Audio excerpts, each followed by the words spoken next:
Hey everybody, and welcome to another live Facebook chat or Facebook live chat Q&A, streaming, whatever you want to call it here at CoralView. This is actually our 10th um, um, screen and streaming, and what a better way to celebrate this 10th anniversary or 10th show by bringing one of our favorite guests here, the awesome, absolutely awesome Mike Paletta. How are you, Mike? Very well, Carlos. And you? I'm doing well. How's everything going with social distancing and things are opening up and, how's it feel? Things are opening up, but we're also having a spike, so we're still hunkering down a little bit, but gives me more time to fool around with the tank, so it's not all bad. Isn't that the truth? Well, before we get started, I'd like to, just give compliments to everybody here, our guests, our viewers, yourself, for joining us. You're such a gracious host to come back and go through this suffering one more time. It's actually kind of fun. I mean, I always learn stuff when people ask me questions. I learn just as much as what's important and what's going on and what's on people's mind, and then it helps me with my writing and when I'm giving talks and stuff to try to stay relevant. Because after doing this for 36 years, you just tend to sort of take things for granted. Think, well, everybody knows this. Nah, I realized I kind of do a lot of things that I think everybody knows, and a lot of things I'm doing by myself. So, absolutely, and not to say all the things that have changed during the last 30-something years. That at one point you said yes, and then now you're saying no. Yeah, it just talk about nutrients, a sunlight tank like I have before. Yeah. A lot of people are kind of getting back into softies. I have a couple friends that are doing non-photosynthetic tanks that look spectacular. I mean, there's lots of things going on that we couldn't have even dreamed about when we started this. Absolutely. So what I want to do is first, before we get started in our conversation, we're going to pick up where we left off on the last episode. Before we get started, I just want to say thank you to Marty Short for joining us. Michael Schrader's here. Mark Kinnery.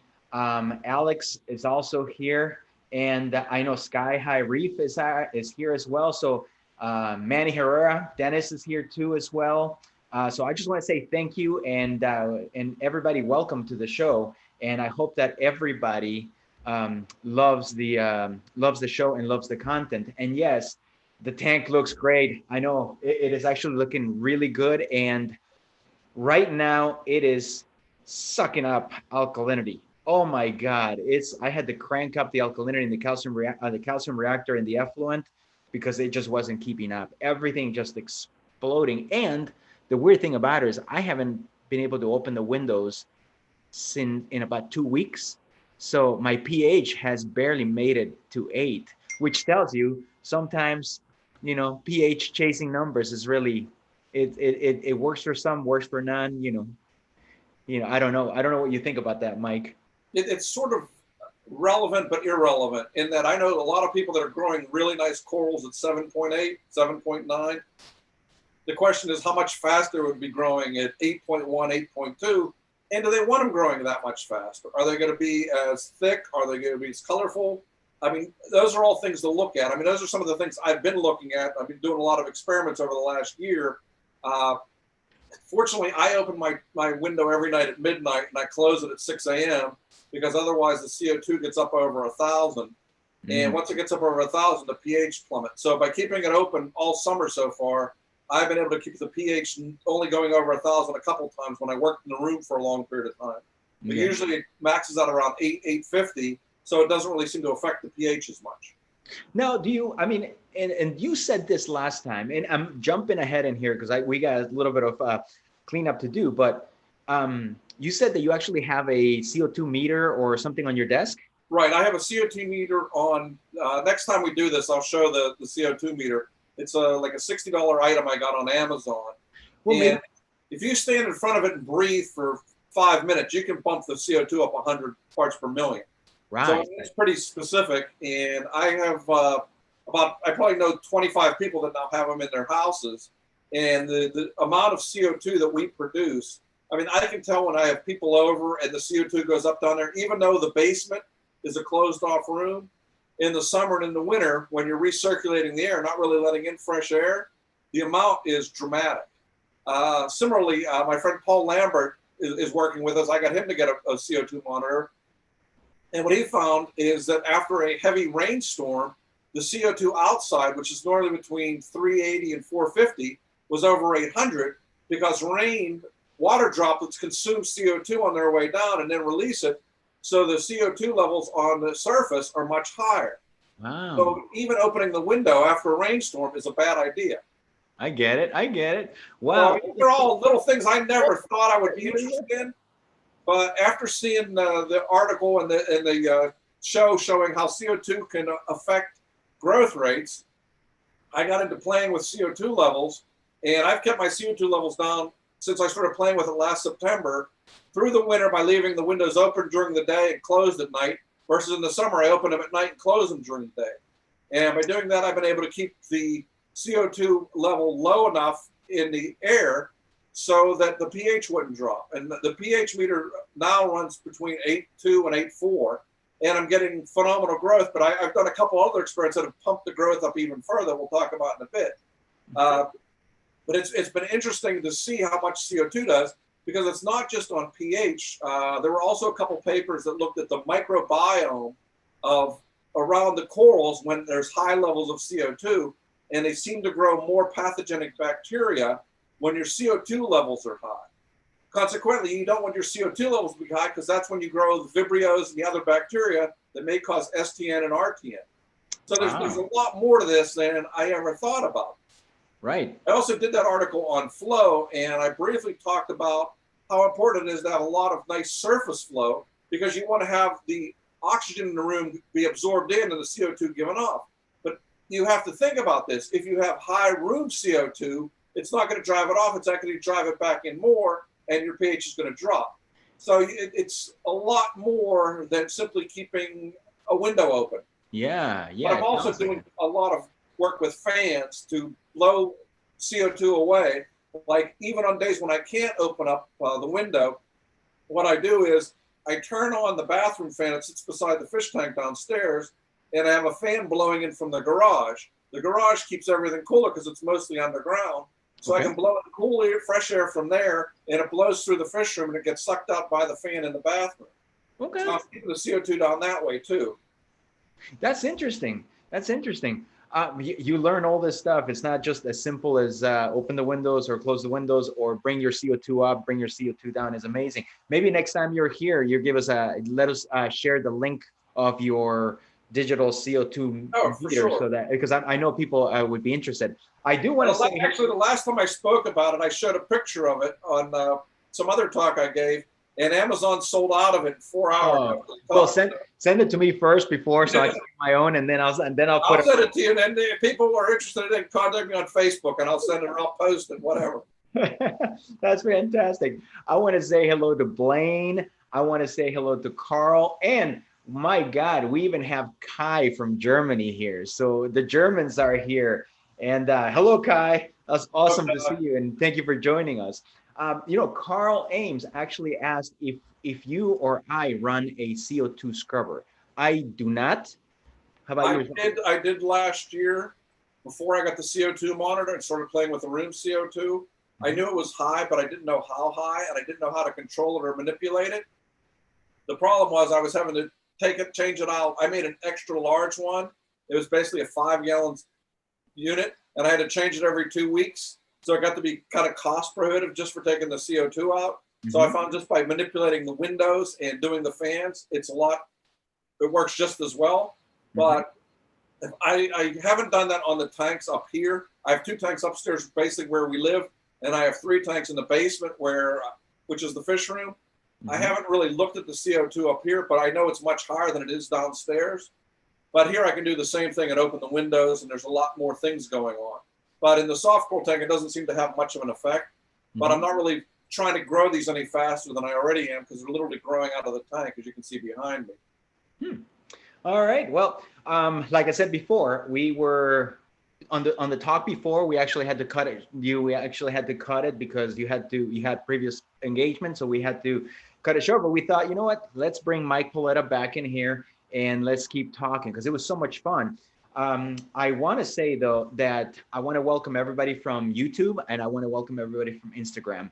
And for those of you in Instagram, if you are on Instagram, it's a 1 hour live show. Sometimes we go over the live show. Unfortunately, Instagram only allows 1 hour. So after the hour, if you get cut off from Instagram, just hop over to YouTube or Facebook, whichever you prefer. We're both in there, and keep watching, continue watching. And if you like the show, please go ahead and hit the like button or the little bell that lets you know when our next show will be. We have Mike Paletta here, which I know we're going to have a few more times, but we also have other guests that have a lot of great information as we all are trying to learn and make this hobby fun, but at the same time, knowledge is power, you know? So that's what we like.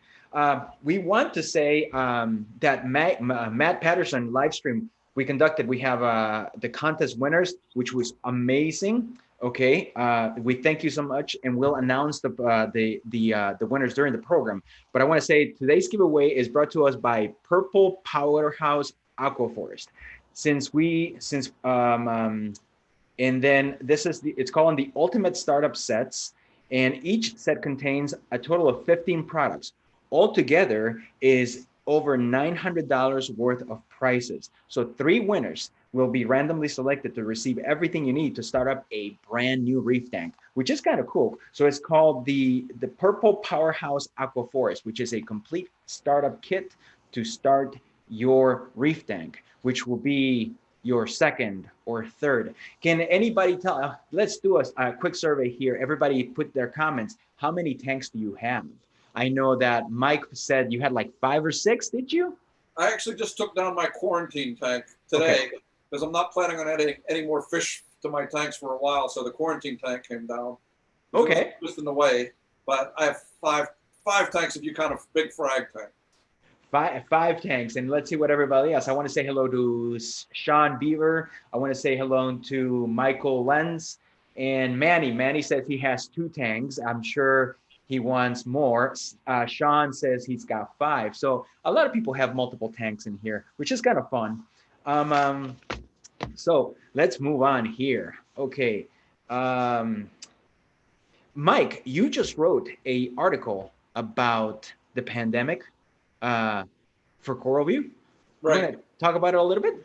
Yeah, basically, I put what I see as the good and the bad of what this has done. There's not a lot of good, but from both a macro and a micro perspective. That is, a macro perspective, by industry shutting down and people not going to the beaches and things, they're seeing a lot of reef life return to areas that weren't there before. You're seeing potentially a lot less pollution. Potentially the carbon footprint's going to be smaller. So in a lot of ways, we can assess, okay, if we change these things, can we actually improve conditions throughout the world and throughout the ecosystems? Because like the Great Barrier Reef had 2 major bleaching events in the last 3 years. And the last one last year was incredibly bad because it went all the way to the south. Usually it's the northern Great Barrier Reef that gets wiped out. This time it went even further south. So it was a much broader bleaching event. So it usually takes 7 to 10 years for a bleaching event for a coral reef to recover from a bleaching event. Wow. To get 2 and 3 years means it's going to be very difficult for the reefs to recover. Mm-hmm. But then I also put some of the good things is that people got to spend a lot more time on their tanks. I myself started doing a lot more intense experiments because I knew I'd be home constantly. I wasn't traveling, so I could look at a lot of different things. We'll talk about that later on. I got to spend some time doing some maintenance tasks that I normally wouldn't do, like cleaning out the overflow boxes that are hard to get to, like cleaning out the saltwater reservoir for my makeup water, which I try to avoid, sitting down and taking apart my lights one by one, air blasting them, cleaning out everything so that they last a lot longer. something that should be done every 3 to 6 months, but it's not a fun task to do, so I do it like once a year. So I got time to do that. I got to play with some new equipment, and I didn't take any road trips, but I worked on with a lot of people that I consider very good in the hobby, and did some research that's on my Facebook page of 20 people that I thought were really good in the hobby, and pulled in all their numbers and looked at things from that perspective. And as a result, I changed some things on my tank. Like I always thought that keeping a calcium level of 400 was good, where the average for the 20 people was 450. So I've since bumped up all my calcium levels. I was running about 350 to 450 par. I bumped it up to 550, 600. But I also added a metal halide light from Tulio at Reef Bright. I hadn't used a metal halide in about 10 years. Wow. Because of the heat. So I pumped this on, and when it was on, I found out that my par was about 900. So I was only running it for half an hour and then an hour, and I'm still only running it for an hour. Some of the corals did spectacularly under it. 3 or 4 bleached as a result of how strong the light was. Even though I started off at just half an hour, that was enough to kick some off. Yeah. So I relearned how important looking at the par levels are and doing things very slowly. I'm lucky I didn't turn it on my usual. I would have pumped it on in 4 hours, and I would have wiped out a vast area. But the interesting thing with it, it's the first halide I've ever had. I can put my hand on it after 2 hours, and it's not hot, and the ballast isn't hot. Yeah. So whatever Tulio's doing, he's learned to manipulate space and time in my mind, because he doesn't have a hot halide. I know Tulio is such an awesome guy. Tulio and Joy, both of them are great from Reef Bright. Yeah, I've known them forever, and they've always been wonderful. So hello to Tulio and hello to Joy, because they're amazing. They do such a fantastic job. Yes. And you know what? Actually, Mike had it was, which is kind of great, because Mike just asked us light, best spectrum for growth and best spectrum for color. I don't think there's a exact recipe for it, but par, you said, Well, when looking at the 20 people, they ran par from 450 to 550, and a couple of people were running 750 to 800. Okay. When I say those numbers, those are where the bulk of their corals are. They're underneath the lights. Those are high numbers. The hot spots. The hot spots. Okay. So in my mind, I just actually ran a par test on here last week that was on my Facebook, because I wanted to see what it was. This tank gets about 4 to 6 hours of sunlight now from like the beginning of May till the end of October. And I wanted to see what the par was. And the par was over 1,000 in here. Wow. So now I understand why I have to clean the glass every day and a half, 2 days. And I actually just cleaned it before this, and that's why all the leathers are closed. I can either have clean glass or I can have open corals. I typically don't get both. So it's sad. But on here, I have radions and I have reef brights that are now attached to the radions. And they're a really nice looking light. And at night, this tank really just glows with the colors of the soft corals. I mean, there's green star polyps. And everybody hates star polyps, but I got this weird kind that doesn't overgrow everything. It's basically stayed in the same spot. It's only doubled in growth in the last 3 years. And that's actually taking a bunch of frags off it. But it doesn't overgrow anything. It doesn't have that encrusting where it grows through stuff and kills it. Yeah. So it's a weird kind of green star polyp. So it's done very well. The anemones keep splitting, and I keep having to get rid of them because they grow so fast and they tend to kill whatever they come in contact with. Yeah. And you can only keep one species for the most part because they tend to kill off each other. Like I have tried 3 or 4 different other species in here, not species, but color morphs, like black widows and sunbursts. They just got wiped out by these. So here I have the pink tip greens and the rainbow bubble tips. They're fine. They don't bother each other and they thrive. But if I put anything else in here, they tend to kill it off over time. Even though I run carbon and GFO on this tank, because I do everything I can to keep the nutrient levels down. Because if I let the nutrient levels crank up, I can clean this tank every twice a day. Because, like I said, it gets 6 hours of sunlight at over 1,000 par. So I've also learned to bump the lights down in the summertime. The reef brights are on for about 8 hours, and the radions are on at about 20% right now. Because when the halides or when the sunlight kicks in, you can't even tell that the lights on the tank are on.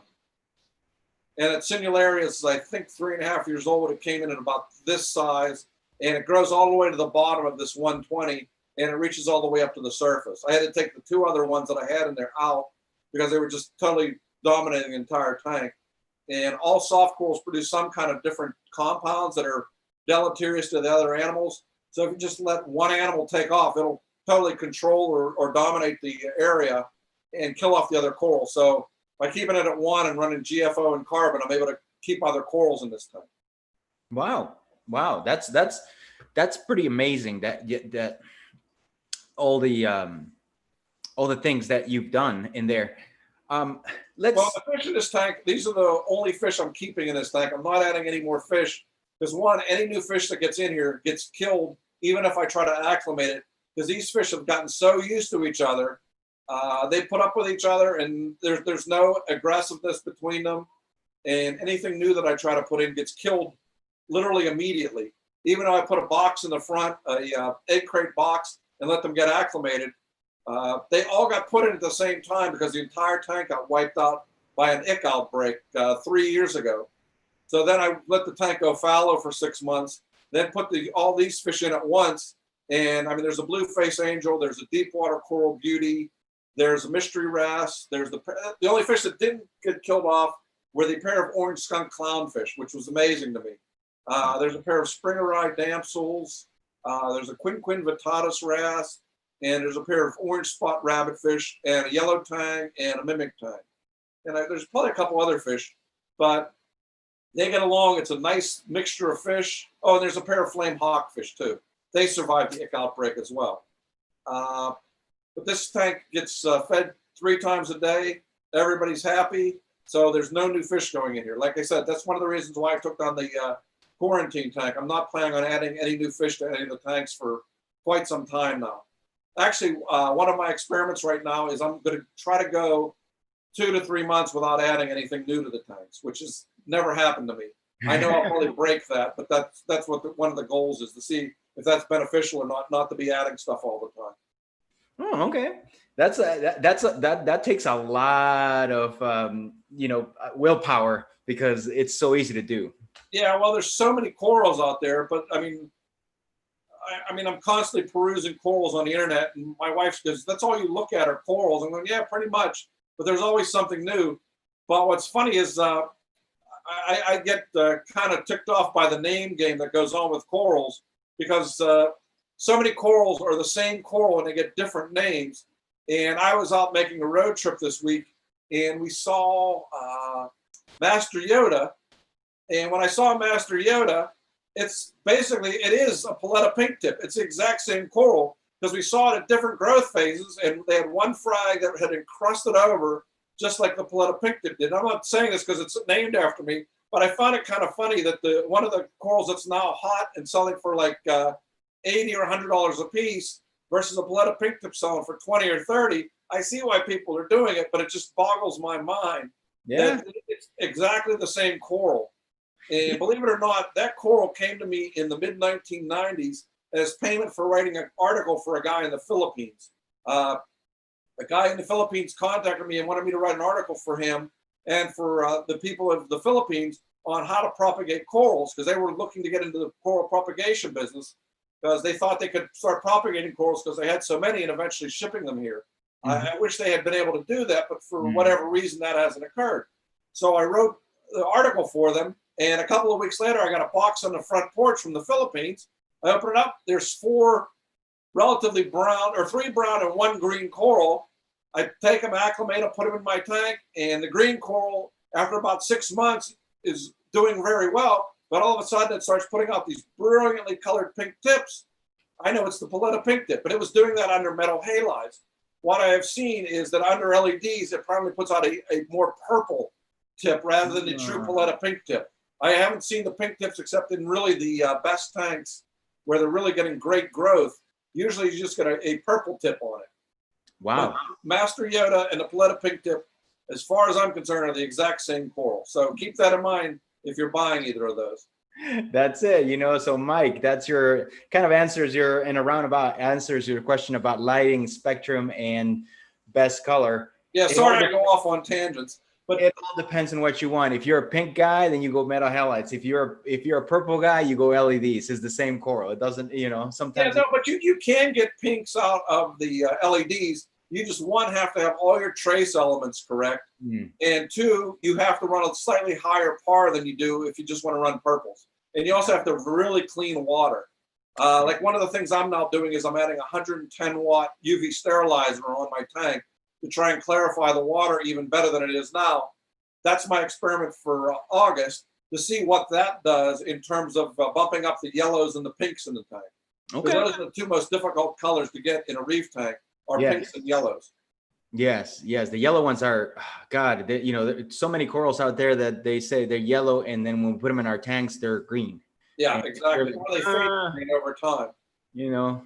Yeah. So I just want to say to the viewers again, thank you so much for coming in and joining us. This is so amazing. I want to say hello to Philip, and then Joshua Baker again. And Cody Bean is here from California. So again, thank you for coming over and joining us. I just want to remind everybody that you can ask us any questions you want at any point. You don't have to wait for us to answer a question or anything like that. So post your questions, and we will do our very best to answer the questions that we get. So please post them up here, and if I miss them, my producer Jeff is there trying to catch the questions and puts them in a queue, and we kind of get ourselves, through the questions as we are. We talked about the rose bubble tip anemones. I mean, I have here on my right hand side.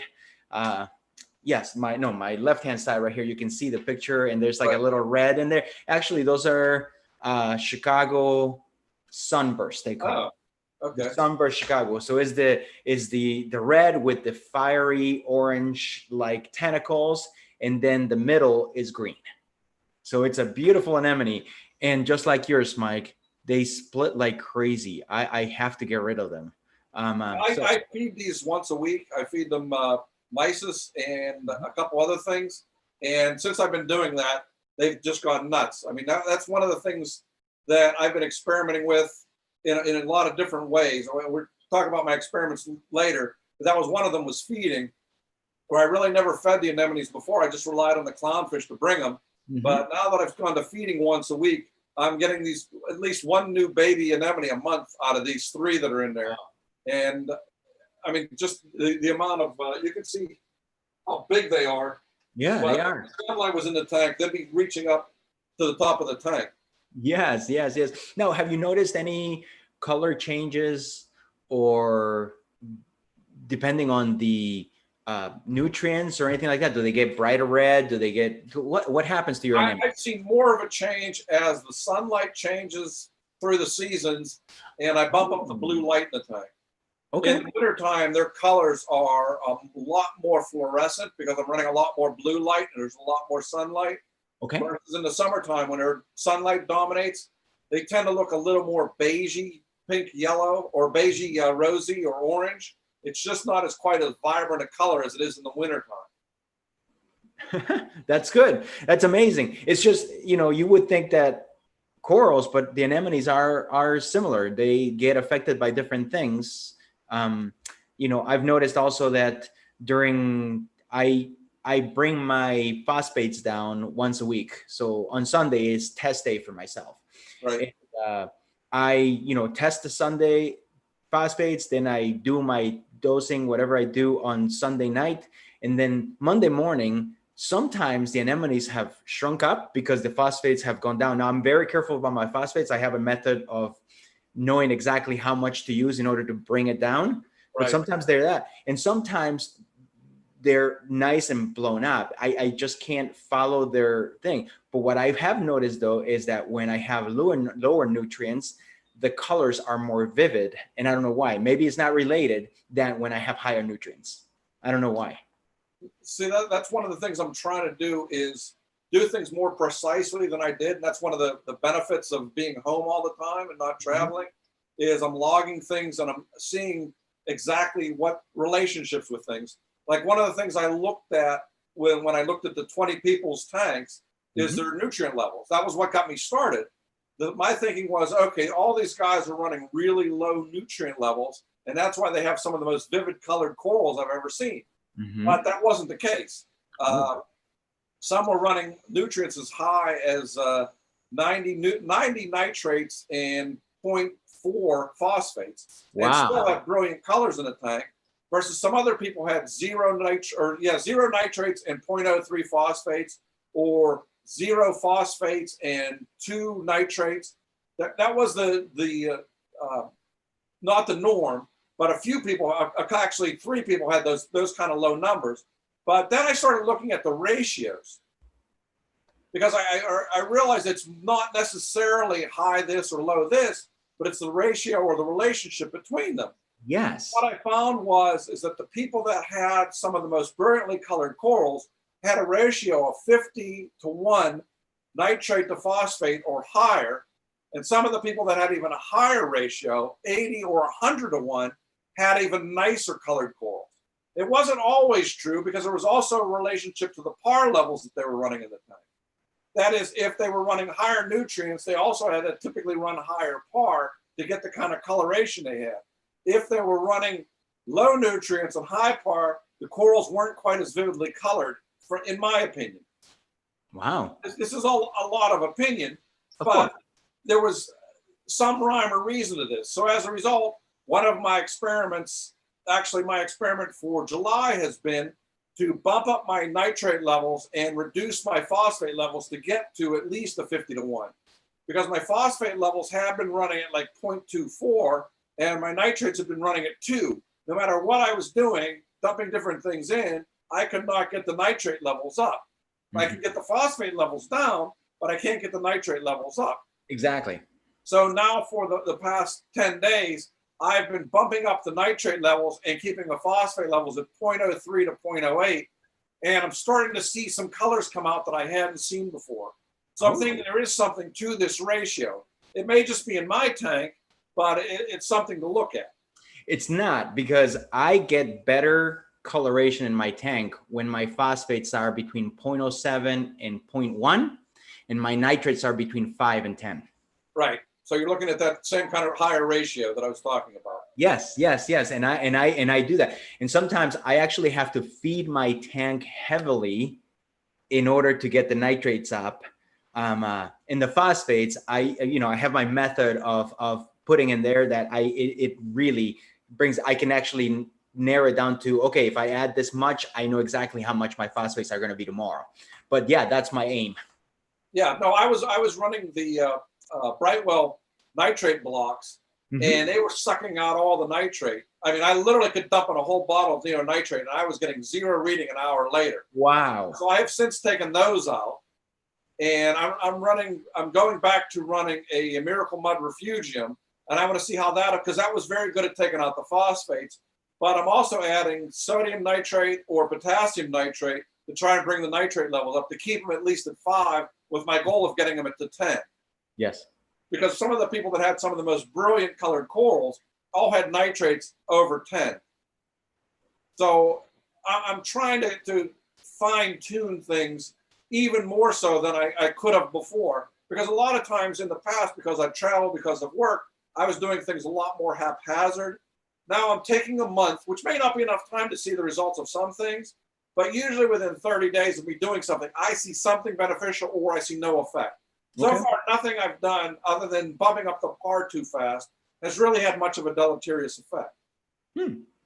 Wow. So this is amazing. I mean, I think everybody's learning. I'm learning myself. I mean, it's just in the back of my mind. It's kind of confirming the what I had experienced myself with the ratio. It's not about, whatever phosphates you got, you can run them at 10 or whatever, or 0.4, 0.5, 0.1. It's that ratio that seems to be the common thread. So I want to ratio and having adequate light to, if you have higher nutrients, you typically have to run more light, because the nutrients they're called nutrients for a reason.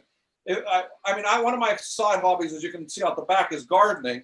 And one of the things you have to add to plants to make them grow is fertilizer. Yes. The more I do gardening and the more I do reefing, the more I see the similarities between what I do gardening and what I do in the reef tank. both take time, both take patience, both take foresight, and both take a willingness to go, okay, this looks empty now. I can't put all these seedlings together and let them grow out into one big massive thing. I've done that more in the reef tank than I have in the garden, but it's the same kind of thing. So I'm looking at, okay, you have to add phosphate, you have to add the nitrogen, and you have to add potassium. I mean, those are the same things we add to corals. Yeah. And I'm seeing that by keeping those levels steady and in a ratio, not the 16-to-1 ratio, but a higher ratio, I'm starting to see more beneficial effects. But by the same token, if I added all that fertilizer and the light is not adequate, the plants aren't going to grow. The same thing with the coral. So you have to balance everything. It's not just one factor. I frequently say this hobby is like trying to keep plates on sticks. You're always trying to keep everything balanced. And that's one of the things that, one of the good sides of the being home all the time. I'm able to keep more plates on the sticks than I ever could before when I was traveling. Absolutely. I mean, you know, I experienced the same thing. You know, my tank grows like crazy and the colors are amazing, but that doesn't happen just by lights. I mean, there is a calcium reactor, there is Aquaforest, ABC chemicals going in there. There is EVO, there are amino acids and so forth. So there's a, you know, most of it is automatic, but there is a plethora. And I'm not going to say a big, maybe plethora is not the right word, but there's quite a few things that I do that to make sure that those trace elements are at the right ratios, you know, because you're feeding your corals, you're putting them on a strict diet, and then you're telling them, and then you're giving them the specific food you want. Well, that gets into another experiment. My June experiment was to feed the corals nightly. I made a mixture of reef roids, Benepets, reef blizzard, VTO's frozen, copepods, rotifers. What else was there? There's 2 other products of theirs. Phytoplankton, because I did phytoplankton was my May project, just to feed phyto into the tank every night. That had virtually no effect feeding it every night. So now I'm mixing it up with all these other foods. And one of the benefits of starting the tank from frags is I can tell when there's a big boom in growth versus when everything's already matured. You go, okay, having a tank that started with frags and seeing the differences month to month. I mean, there's been like 3 or 4 things that have improved the growth rate dramatically. Probably the biggest 2 were adding trace elements nightly and then feeding nightly. So what I'm going to do now is I know it really benefited. I mean, doing this amount of food I did every night, I had the skimmers cranking the stuff out, and the corals just went nuts, and I didn't get any algae growth at all because the corals were consuming pretty much everything. Okay. So my project, knowing that this benefits them, my project now is rather than dumping it as one bolus at midnight, which is typically what we do because I can't sit there all night and throw food in it every hour. Of course. I just got a mini stir. I'm getting one of your camera single dosers. Mm-hmm. And I'm going to mix a liter of this food up every night. It's going to be in a liter of water with a mini stir, keeping it in suspension. And from 10 o'clock till 8 in the morning, it's going to dump 100 milliliters of this mix into the tank 3 nights a week. Okay. The goal is I want to see if I can do a better job of controlling the nitrates and phosphates doing that. Okay. But I also want to see if I can get the benefits of feeding the bolus nightly, of feeding long-term 6 hours, because the mini stir was cheap. It was like $35, and everything should be able to stay in suspension. So I think it's going to be a really interesting experiment. Yeah, I think so. Well, I want to say YouTube, David Cohen is on YouTube. He's joining us, and he says, "Hi, Mike and Carlos. How's the vermitid snail treatment going?" So go ahead. Yeah, I've had one of the down benefits of feeding the tank. Yes, snails go nuts. And anyone that you get one and you feed the tank, you have 50 a couple of weeks later. I mean, they reproduce like nothing. Yeah. So I have been on a quest to try and figure out how to kill and remove these things. Okay. First of all, when I turn off all the flow and feed the tank, I look for where they are and I take them off with coral cutters wherever I see them. And I cut the whole body of the thing out. And the fish, the wrasses and the hogfish and everything else, then go and eat them out of what's left. But you can never get them all that way. Mm-hmm. So in addition to that, where I see that they are that I can't get to, I spray coral snow into the thing, which is calcium carbonate, which they pull in and eventually causes them to basically suffocate themselves. Oh. I still can't get all of them that way. So I also bought 100 bumblebee snails. So wherever I wasn't getting them, I was putting a handful of bumblebee snails near there, and they have eradicated 90% of them. Right now I have about 5% of what I used to have. And one of the other benefits I said of maintenance tasks that I do, I also found that vermitid snails love to hang out in the pipes from the overflow where all the food goes. Yes. So I couldn't get to those because I didn't plan ahead enough, and I didn't have gates and unions on all those. So I put gates and unions on every pipe I have over this pandemic. So now I shut off the gate, drain the pipe, and take them off. I've done this twice now, and take all the baby vermitids out with a scouring, well, basically, what's the word I want? Scouring wool. Okay. The real fine stuff, takes them all out. I run it through a couple of times. It takes them all out, and that has cut them dramatically because they aren't reproducing. They don't have that secret site where they're reproducing from. So by doing that, like I said, I'm down to 90-95% of the vermitids I used to have, but I have to stay on it. Yeah. If I see one immediately, I take it out. If I see it, if I don't see any, but by feeding the tank, some nights I'll feed the tank at 10:45 when the lights are still on, and I'll turn the flow off just to see if the vermitids come out. So then I know where they are and I eradicate them that way. But it's a long term. It's not like we pour a bottle in and it cures them. No, and I haven't found anything that really eats them in the shell other than the bumblebee snails. Mm-hmm. Because the hogfish, the hawkfish, and everything else will eat them when I cut them open, and they're just laying there like a mollusk that they'll eat. But other than that, it has been, that's been a 6-month battle. That hasn't been an experiment. That's been a battle. I have the same thing, and I've tried cutting them out, crushing them, and then my wrasse are literally, as soon as I go with the coral cutters, the wrasse, they just kind of come right here and they're waiting for it because they know as soon as I crush, they just go for it and pull them out and they eat them. I've tried gluing them, doesn't, and just glue doesn't work, but I've also tried little beads of epoxy and sticking those in them. Mm-hmm.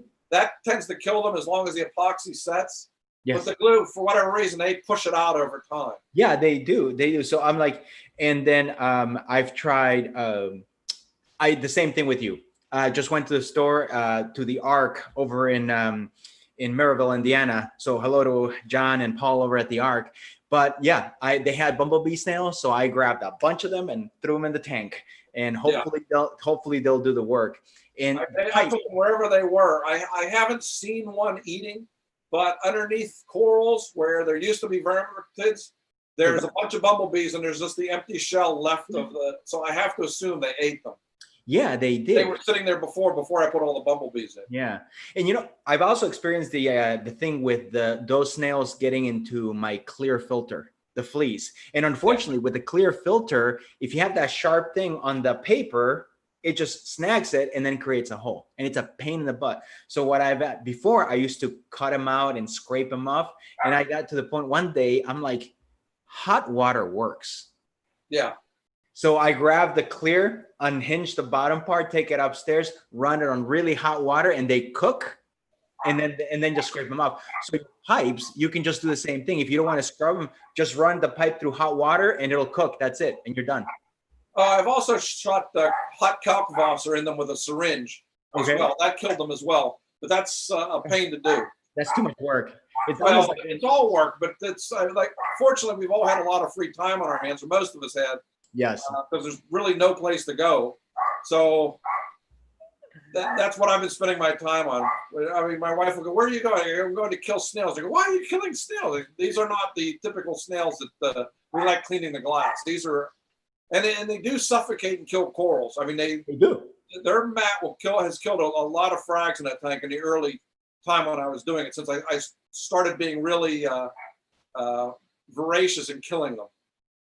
They stunt them. I mean, it's just that net that they put over the corals, they just annoys them and they don't open, and then eventually the coral just fades away. So I know exactly what you mean, and I know a lot of readers in here. And if I can ask the question right for a reader, it says vermitid snails, and they're probably going to be like die. Yeah, but that's what I've had to do. I mean, it's been like a 3-step process, and it's taken, like I said, 3 or 4, maybe even 6 months to get them down to where they are. But like I said, the one secret that I'm telling everyone is take your pipes off, and you'll be amazed at how many were in there. The first time I did it, I was just like, okay, now I know where the source is. And I was astounded by how, and the tank is only 18 months old. It doesn't matter. How many vermitids in the 2-inch pipe was amazing. Yeah, they are, you want, it's like weed. They reproduce. Everything else that you want to reproduce doesn't. But this thing, they take off. It's crazy. I want to say hello to Hernan from Costa Rica. Oh my God, they're joining all the way there. And MetroCat always joining us. So it's so good to see you. So good to see you. So let's see what else here. Okay, it says Michael Bloss here. For the nightly feeding, are you using RODI purified water? No, I'm basically using tank water. I'm dissolving everything in tank water. I don't want things to be affected in any way by pure water. I'm just using tank water. Okay. Well, there's your answer. There's your answer, Mike. I'm excited to share with our viewers, and I apologize for that. I am excited to share with our viewers, though, that Michael Paletta will be a regular contributor here at CoralView, our blog. So he has already submitted entries for his experience with using the Alcatronic and an in-depth investigation on water flow in the reef aquarium. So be on the lookout for that article. I think you even mentioned our Hydros wave engine on one of the articles. I know you're a fan of that. Flow engine. Yeah, because it has made that's one of the things that I said there when I did the experiments that made a difference. Improving the flow was one of the big improvements. I went from, I think, 80 times the tank's flow to now I'm at 120 to 130 times the tank's volume. So I really cranked up the flow, and that improved things dramatically in terms of getting detritus off of things. Because prior to increasing that, I was having to go in with a bulb baster every 3 days to get the detritus off. Because one thing nobody tells you with the difference between frags and colonies don't really accumulate a lot of detritus unless it's a really dead spot. The frags, because the bottom of it is pretty much dead, detritus tends to accumulate there. So unless you're really good at getting it, or you have enough flow, the detritus tends to settle there. Where there's detritus, you get bacteria, and where you get bacteria, that's where you get the STN slowly creeping up. So since I've done that and done a few other manipulations, I had to treat the tank, as we talked about the last time, aggressively for STN while improving the flow. That has made a huge difference in terms of keeping STN and other problems from going, and increasing the flow has gotten a lot more of the detritus out. And also, instead of running filter socks, I'm running floss on everything now, because the filter socks were just such a bear to clean. And even though I was running a hose to rinse them out and then running them in a washing machine, they still would clog up so fast it wasn't really worth it. So now I do filter floss wrapped around plastic tubes, and I change those every 3 days.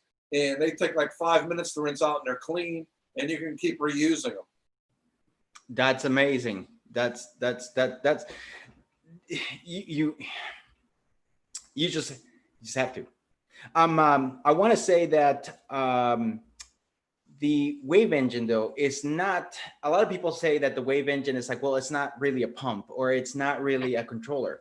But what the point about it is that it allows you to grab your power heads all working together to create different flow patterns, so that everything can work together to get those dead spots, to get the detritus off the base of the corals. Something that you can't do. I don't think there's really anything out there that can do what the wave engine does. No, I like it because it coordinates things. I'm running 4 gyres off of it, and they do exactly what I've always wanted my flow to do. And that is, they really burst for the first 15 minutes of every hour. Then they slow down and shoot the sine wave, don't shoot the sine wave, run a sine wave for the other 45 minutes. And then at 11 o'clock, they shut down to 40%. So the corals have time to eat the amount of food that I'm putting into the tank. Right. Then at 8 o'clock in the morning, they crank on again. Now, my tank is different in that the overflow is not sitting at the back of the tank. it's sitting on the short side, on the far side of the tank, opposite the gyres. The gyres are on the middle and the top on the side opposite them. And at the bottom, below the overflow box, is a pant array, which does 16,000 gallons an hour, and 2 MP60s. So what I'm trying to do is blow the water, all the dirt across the top. It gets to the jar then blows it out. It then goes through the overflow. And I know it's working because I have to change the floss on the overflows every 2 days. Wow, definitely. Before that, when I was running the socks, I didn't have to change the socks for every 3 or 4 days because I wasn't getting as much detritus out of the tank. Yes, yes. So yes, Rajendra says the Hydros Wave engine is super great. Yes, thank you so much. It definitely. I want to say hello to Patrick and Peter and Johanna also. So thank you for joining us. That's amazing. I think you mentioned that as I said, the Alkatronic article is coming up soon, so keep your eyes open for that one, which is great. Now, are there any other topics you're working on with Jeff, our producer? You know, the article I'm doing for this week is on limiting factors, where I want to talk about how to optimize your tank to maximize what you're looking to get. That is, every tank has a limiting factor. The easiest one that everyone understands is space. Why do so many people that are successful want to go to a bigger tank? Because the limiting factor for their corals is space. So corals overgrow one another. They get aggressive for one another. They're not the easiest animals to keep, even though we think of them basically as rocks just sitting there. The amount of aggression I see between corals and among corals, and when one coral falls on another coral, how deleterious it is to always one of them. There's always one that's stronger than another one. So that's just one example of things that I'm writing about in terms of limiting factors. Trace elements is another big one. Foods and feeding. I'm a good friend and a follower of Jamie Craig's, and he was the Mazda Aquarist of the Year a couple years ago for basically understanding and being able to manipulate the conditions to get corals to spawn, SPS corals to spawn, basically at will.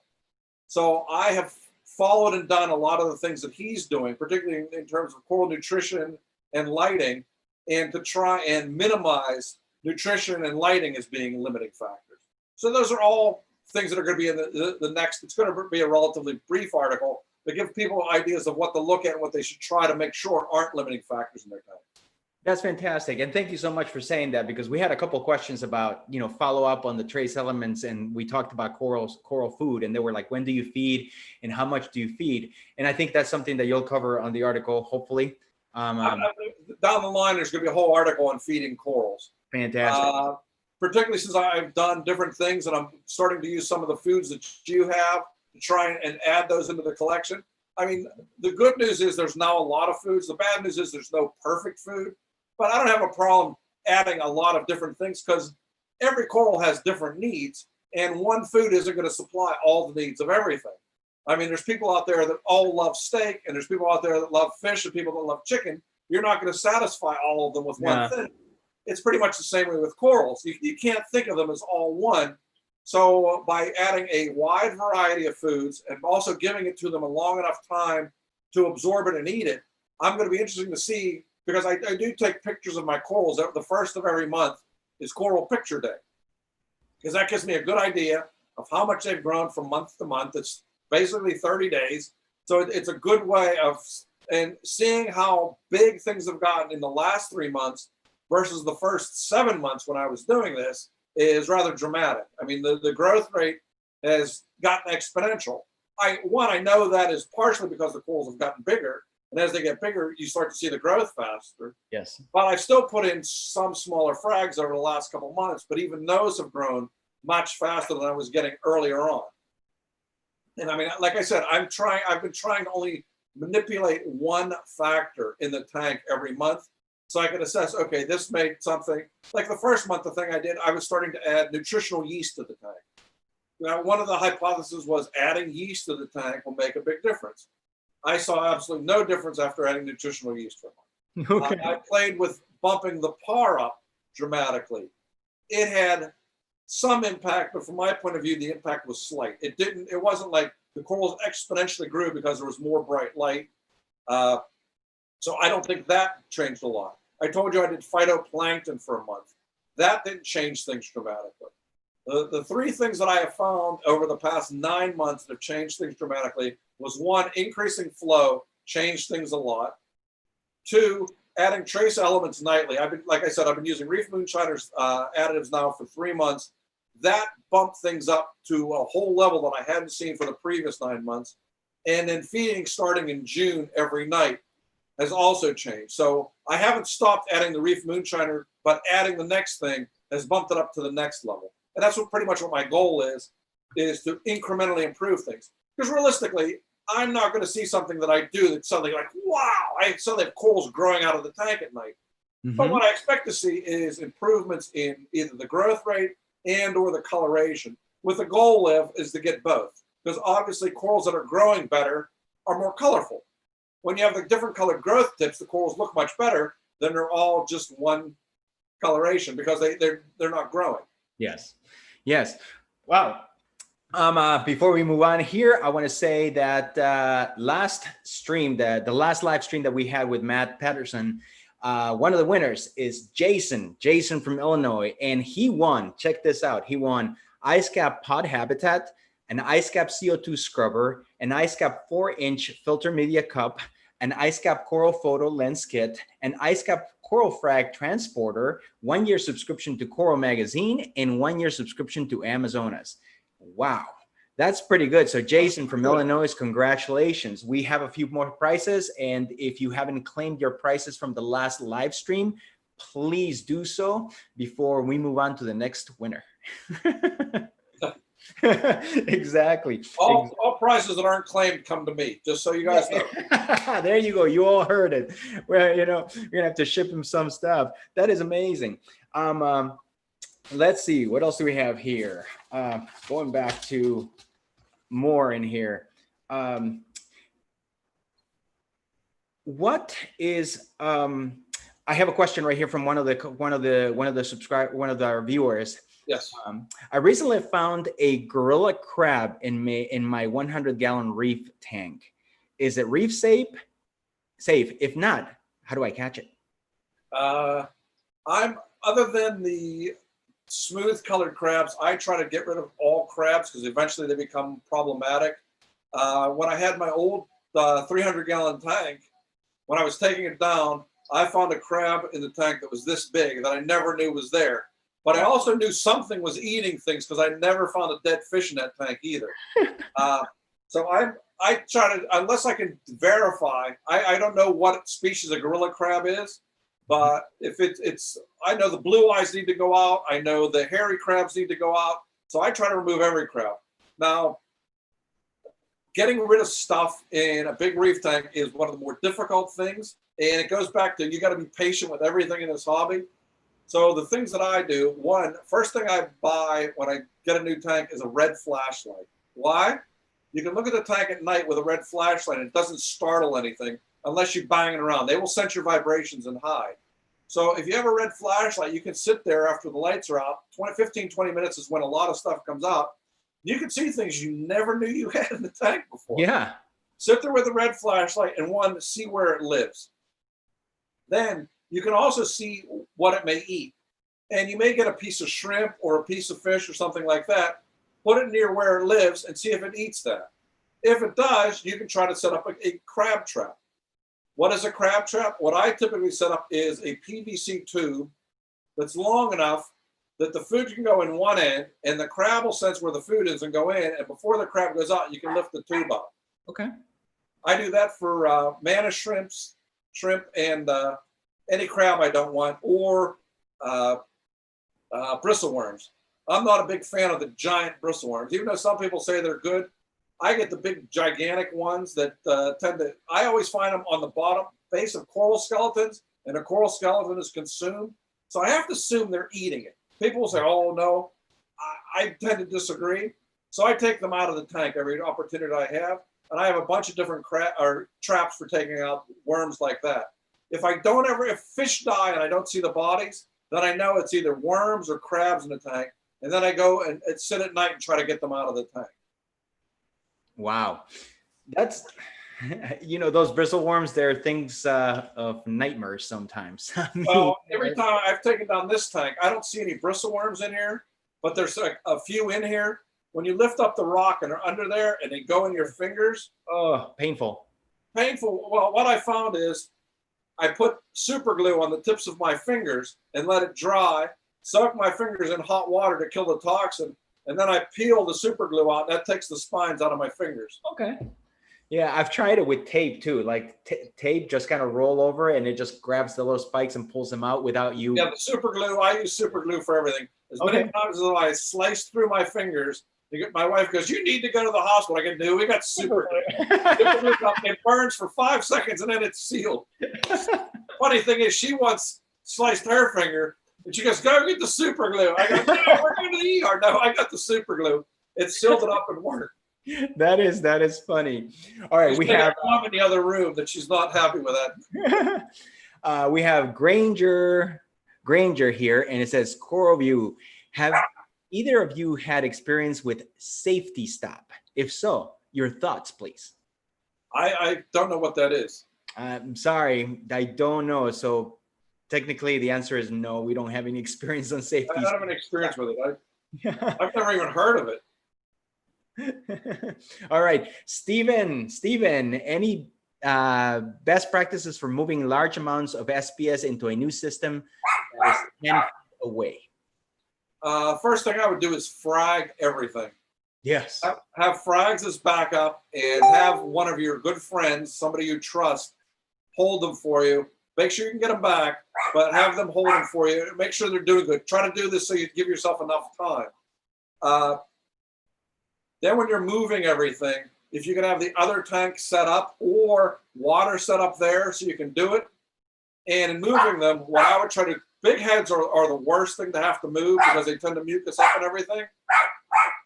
Go to the dollar store or Walmart or wherever and get as many large containers as you can, cheaply as you can. Put them under the water and put the colony with the coral in it under the water. By not exposing it to air, you're not going to get as much mucus with it. And then put those into whatever you're going to haul out. You don't want to have the container so heavy you can't lift it.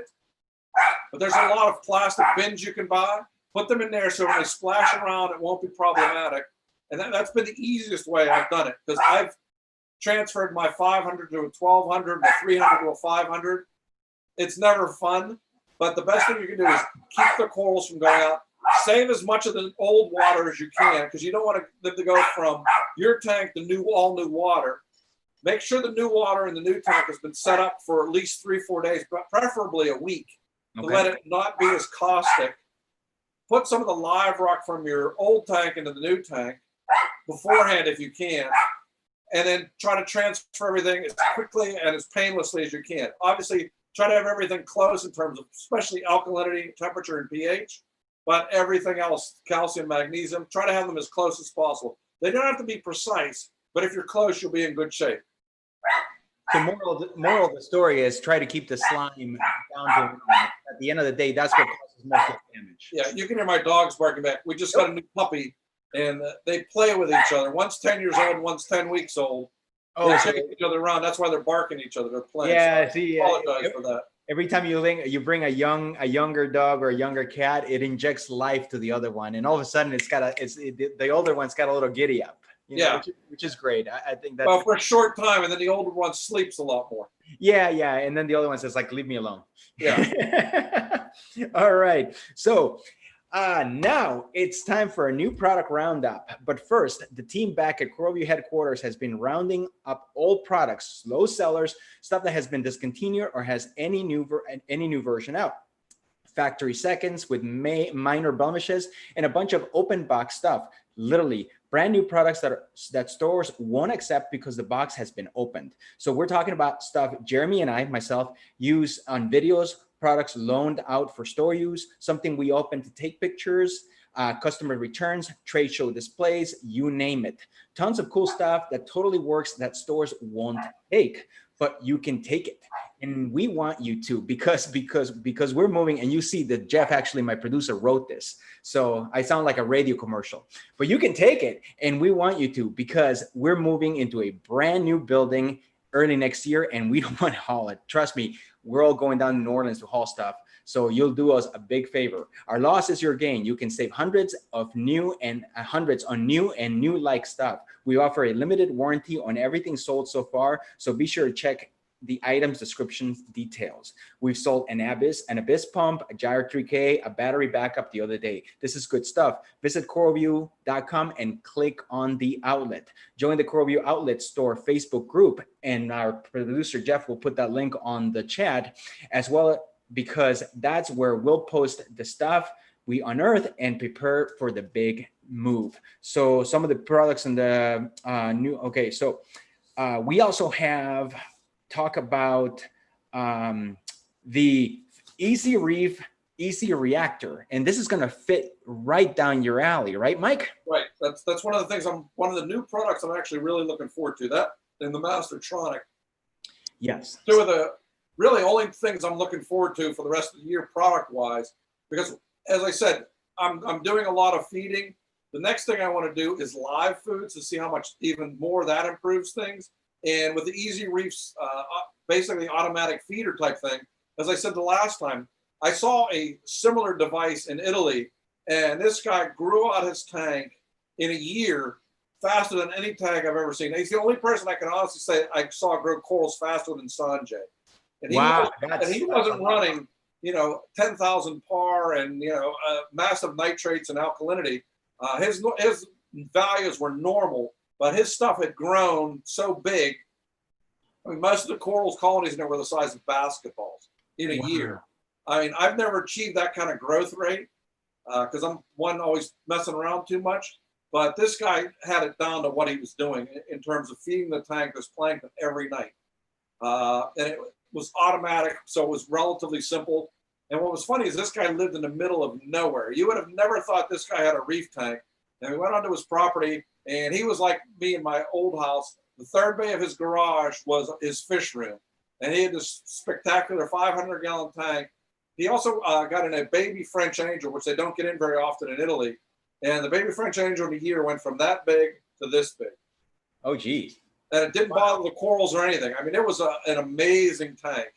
That's fantastic. That's crazy. I mean, I guess I can't wait to read your article on that, because I know those are going to be hot. So Easy Reefs is making stuff so easy that even the regular reef hobbyists like myself have access to that sort of thing that before it was only a lab or maybe somebody with a huge fish tank or a farmer that was doing that as part of the process of growing corals fast. So that big props to Easy Reefs for doing that. I want to talk about that's one of the things that I think the hobby is still really lacking is an understanding of coral nutrition and coral diseases. One, I know there's a very strong relationship between those because I think we tend to neglect the nutrition. I mean, you're still reading online. People go, what do you feed your corals? Well, I just rely on fish poop. And that's not a very efficient way to be feeding your corals. I mean, they'll do fine because they get enough from the light, but I get them to the point where they're spawning regularly. Like I said, when I was at TCK, I saw Dan's tanks. He has his corals spawning regularly. He's feeding them regularly. He's taking care of the coral nutrition. Yes. Sanjay has gotten his corals to spawn. He feeds them aggressively. Greg at Greg's Corals has his corals spawning. I know there's a lot of other people that have their corals spawning regularly. And I think as we get better with coral nutrition, particularly by ideas and devices like this, people are going to see a lot more spawning in their tank. In my old 1,200-gallon tank, I had spawning occur a couple of times. And the only reason I knew this is for the last 6 months of the tank, I wasn't adding any corals to the tank as I had no room. But when I started breaking it down, I found some corals growing in the back that weren't like any other corals. They were basically corals that had spawned and had hybridized. They look completely different than any others.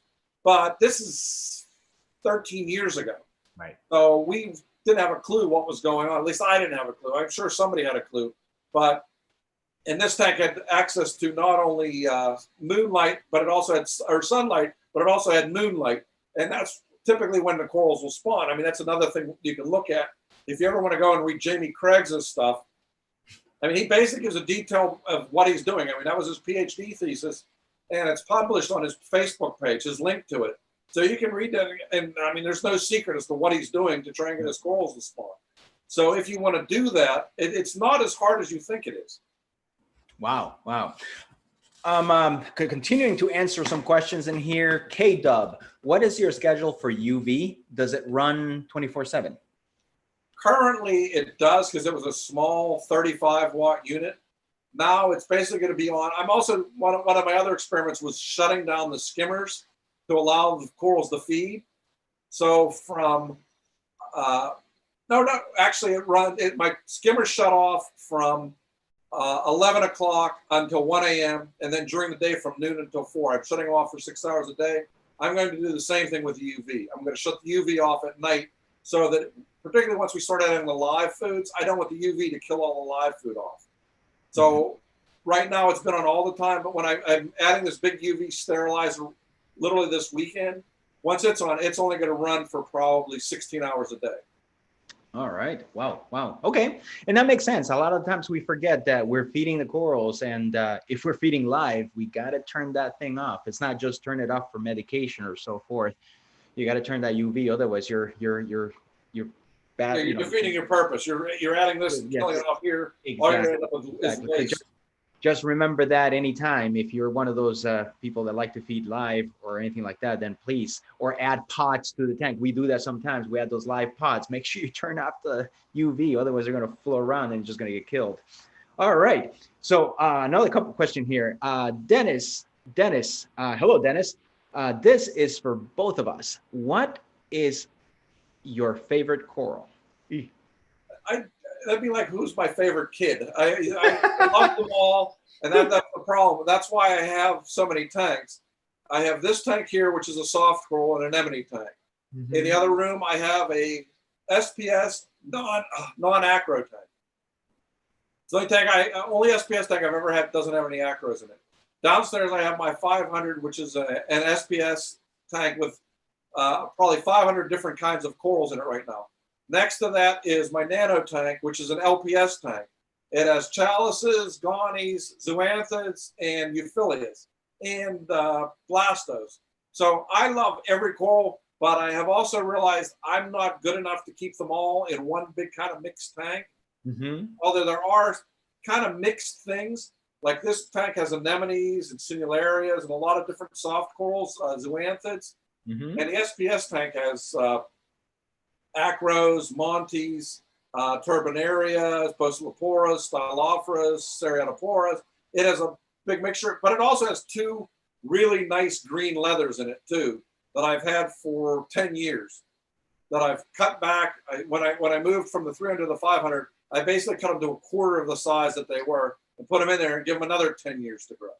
Mm-hmm. So, and the nano tank probably has the most diverse mixture of stuff, but I constantly have to keep trimming back the gonioporas and euphyllias because I didn't realize how aggressive the gonioporas are. If their sweeper tentacles touch the euphyllia is dead. So I keep building up barriers and building up the euphyllias higher and the gonioporas lower. And so the answer to your question is I love them all. It's the same thing with fish. I love tangs, I love wrasses, I love clowns. That's why I have so many. I mean, I have different types of clowns in each of my tank. Orange skunk, true black perks, true perks downstairs. I mean, each one has something different. I mean, I'm not a big fan of the bred clowns that are, you know, what's the word I want? The designer clowns. Designer clowns. I still like the old school clowns. To me, there's nothing better than an orange and white with a black line between them. I mean, that to me is still the epitome of what a clown should look like. But each their own. If you like them, good for you. Hey, you're the one keeping them. Yeah. You know? So exactly. I don't tell anybody, should I keep this? No, it's up to you. Whatever you enjoy. This hobby, one of my pet peeves is this hobby has gotten, one, very competitive, and two, a lot of people do it to make money. I don't do this to make money. I do this because I enjoy it. Yes. And this has always been my passion and my enjoyment. If you can make money at it, good for you. But for the most part, I think you end up missing out on how much you can enjoy just sitting back and watching it. Yeah. And when you ask the question, it's actually keep that, make sure that you do your due diligence and read up before you buy, because, Yeah. we see on Facebook countless times, I got this fish and I don't know how to feed it. First of all, you should have not gotten the fish. You should have come and asked the question first and then got the fish. So just FYI for that. Myself, I always have had even back in the late 90s, soft spot for monoporous, just monoporous. The encrusting monoporous is just one of those things that I just kind of gets me. In terms of fish, my favorite fish right now is and sometimes you'll see him swimming around there. It's a Achilles stang. And Yeah. it's been there for, oh yeah, you can see him right now. He's been there for about 4 years and keeps everybody in check. Let me put it that way. He's a beautiful fish. It's a male, and 4 years, and it's a gorgeous fish. I don't add fish to my tank just so I don't upset him. See, I do have a favorite fish, and it will sound like an odd fish, but a marine betta is my favorite fish. Yeah, you mentioned that last time we talked. Yeah, there's one in all three of my main tanks, and you don't see them all the time, but when they pop out, I mean, to me, the white spots on the brown is much more vibrant than I've ever seen on a gem tank. It's about a third of the price of a gem tank. Yeah. Different fish than a tang. Yeah. And the only thing is, I don't understand how these fish stay alive because they are the stupidest, worst hunting fish I have ever seen. I mean, I've watched food just like shoot by their mouths, and they're like, they have no clue. They're not the brightest. I don't know how they survive in the wild, but they've done okay. I mean, I have 10-year-old ones in 2 of my tanks, but to this day, I have no idea how they survive. Yeah.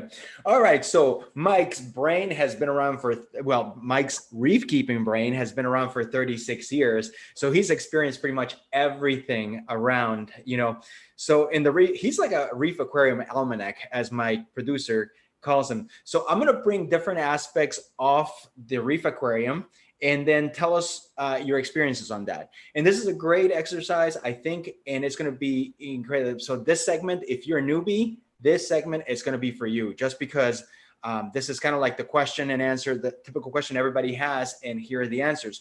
So sand, since we've mentioned Aquaforest biosand, let's start with the substrate. So bare bottom, sand, what do you like? I have run both, and I have run both successfully, but I'm currently doing all bare bottoms. From the simple fact is I'm running a lot more current in the tank than I used to in the past.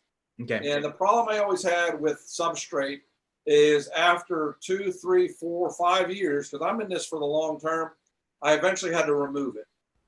Detritus would accumulate, something would go wrong, I'd start getting cyano growing on it, and it's a bear to get rid of. So I have tried to make my life as simple and easy as possible at this point. I do love how it looks. And the funny thing is, I have a lot of European friends, and I have asked virtually every one of them, how is it in all your pictures, your sand is so beautiful? And they all have basically said the very same simple thing. Before we shoot nice pictures, we take out all the old sand and put in new sand. So from my point of view, that answered it all. I'm sure there's some that have sand in there long term, but like I said, after 3, 4, 5 years, eventually I had to take it out. It just caused problems. So I've gone to bare bottom, and like I said, I run a lot of flow in every tank. Mm-hmm. You can see the corals moving out behind me. There's a fair amount of flow in this tank. It's not 140 times the tank volume, but it's probably closer to 40 times the tank's volume. So I don't run bare bottom. If you want to run it, it's easier if you start with it than you add it later, because it tends to blow everything around. If you want to keep wrasses, it's a good thing to have. If you want to keep goatfish or flounders, I have seen people with keeping flounder in their tank that were spectacular because it'd come up and feed. There's interesting things you can keep with bare bottom that you can't keep, or that you can keep with substrate that you can't keep with bare bottom. Yes. But if you're going to keep substrate, make sure it's a substrate that's conducive for the fish you want to tank. If you want to keep wrasses, don't have a substrate that's thick and scratchy, because it'll just carve them up as they try to bury into it. You have to have fine sand for that. If you want to have a lot of organisms living in the sand, then you might have bulkier so it doesn't pack down and compact. But if you do run sand, also figure out a way that down the line you may need to take it out. Okay. Now, one question that actually a newbie will have is sand. Do you want this sand, when you go to the store, they have the dry sand and then they have the sand with bacteria. Have you seen any benefit on the sand with bacteria? I tend to go with a live sand over that. Okay. Particularly if you're going to set up a deep sand bed, you can use a substrate. I mean, I'm not a big fan of the deep sand, but particularly in a tank, because if you lose power for any length of time or you have an adequate flow, it can go anoxic and wipe everything out. Yeah. So I've never been a big fan of it. But if you want to run a deep sand bed online, but in a separate chamber and change it out every now and then, that's an easy way to do it. Okay. All right. So I want to remind everybody, this is a live stream on Facebook and YouTube. So if you like what you hear, if you're enjoying the show and you're learning a lot, please check that like button or check that little bell and let us know that you like it. Trust me, that's one of the ways that we can actually tell our bosses, the owners of the company, that the live streams are working. Otherwise, we are, there is just a way to tell them that everything is good so we can continue. All right, Mike, rock, live or dry rock? And we've covered this one before. We've covered this one before. We'll continue to cover it because it's a lot more difficult to get good live rock, and that's the problem. So people are stuck with dead rock, dry rock. As I said, the tank that is the non-SPS tank has been problematic from the start. In talking with a bunch of people, both here and in Europe, they were all doing the same thing. The problem was we all started with dry rock. You can do it, but it's going to take you a lot more time. It's going to take you a lot more expense because you're going to have to inoculate it. And you're going to have to put in some kind of live rock with some of the sponges and other microfauna to get that rock up to speed. And even then, it's not as porous. It's not going to hold the bacteria. To my point of view, it's just not going to be as good. But like I said, we're kind of stuck right now. You can't really... For the past 5 years, you haven't been able to get the quality of live rock that I got when I started most of these tanks. So from that standpoint, it's problematic, but you can do it. But plan on taking a year for the tank, minimum, for the tank to get to the point where the corals are going to start to thrive, particularly if you want to keep SPS corals in it. For whatever reason, they do not do well until that tank is really, really stabilized. Remember I told you how the storm's coming? You can see how much black is behind me that was. Right there. I was just looking at it. All of a sudden, it's getting very dark. And the clouds above me are jet black right now. There's some sun over to the far horizon, but it's going to rain here really bad soon. Yeah, so let's continue and see if we can push this down and maybe beat the storm before the internet goes down. That's my only worry. All right. Cycling and stocking. What methods have you learned work best to cycle a tank? And how long do you wait to add livestock? And then where do you buy your fish? In terms of cycling, it depends on the quality of your live rock. If you start off with good live rock, the cycling can be fairly quick. I have gone to the simplest systems I can find to cycle. I try to get good live rock, and then I try to add crabs or shrimp or something like that, get the ammonia level up, get the spike and go through it, and do it that way. You can add a couple damselfish, but then you got to try and catch them out. That was the old school way. They would say, because damselfish will pretty much live through anything. What I put in now is something that's dead or dying to get the ammonia spike, but I also use the bacteria now. There's a lot of really good bacterial formulations that you can put into the tank that will inoculate it with the bacteria. You give the bump in ammonia, then you give another bump of bacteria, you get the bump in nitrite, and then you do a water change and your tank's done. The shortest I take to cycle a tank is about 3 months. I tend to take my time with it because I'm trying to look at this for the long term. And I also want to have enough of a bacterial load in there so that when I add stuff, I don't have to worry about an ammonia spike. Ammonia spike typically won't bother corals because they'll actually consume ammonia. But you add fish and get an ammonia spike, you kill off fish real fast. Yes. Wow. All right. So we have more tips in here, but we are going to talk about right now our giveaway for today. So our giveaway today is 3 Aquaforest Ultimate Startup sets. Each set has a retail value of $300.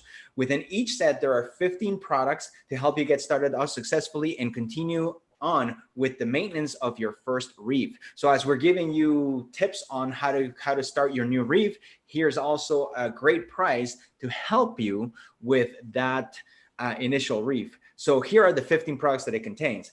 Aquaforest Biosand, Aquaforest Rock, Reef Salt, Life Biofill, BioS, Test Pro Nitrate, Test Pro Alkalinity. So those are test kits for nitrate and alkalinity. Fish V, which is a type of nutritional food supplement, and then components A, B, and C, which are trace elements, as well as KH plus for your alkalinity, carbon to clean your tank and your water, and phosphate minus to eventually start controlling your phosphates. So again, this is 15 items, is a total price of $300, and we have 3 of them. So to enter, just visit our link, which is cview.us/ultimate start. And our producer, Jeff, is going to put the link on the chat. So again, it's cview.us/ultimate/ and enter today's giveaway. And the giveaway code is Aquaforest. One word, Aquaforest. You got 1 week to get into and win. We'll post the link in the comments again by our producer. There you go. He's just posted that. Thank you, Jeff. And just make sure you sign up and take a chance. If you're starting a new tank, this is great. This is a great startup, and trust me, we're going to give you stuff that you'll need, which is great. So let's continue here, Mike. I know it's getting, wow, it's pretty dark in there, man. Yeah, look how much the tank now shows the blue light. That actually looks pretty cool. Yeah. That looks pretty cool. So let's go to aquarium, stand, and cabinet. First time hobbyist. Minimum tank size. What do you think? Minimum, I would say 40 gallons. Okay. My little nano down there is 40 gallons. The question I would have is I would also make sure I had if possible, a 20-gallon sump for that. Because most people, when they start out, tend to overfill the tank. I mean, I'm the worst person for overfilling a tank. So starting with a nice size sump will give you 60 gallons of water, will give you more dilution and ability to add oversized stuff. So I like a 40-gallon tank for beginners. I actually helped one of my neighbors set up a 40-gallon a month or so ago, and he's pretty happy with it. I gave him a bunch of cuttings and stuff, and it's already full. And he's already going, okay, do you think I can get a 120? And I'm going, let's just cool down here and let's enjoy the 40 until the fall.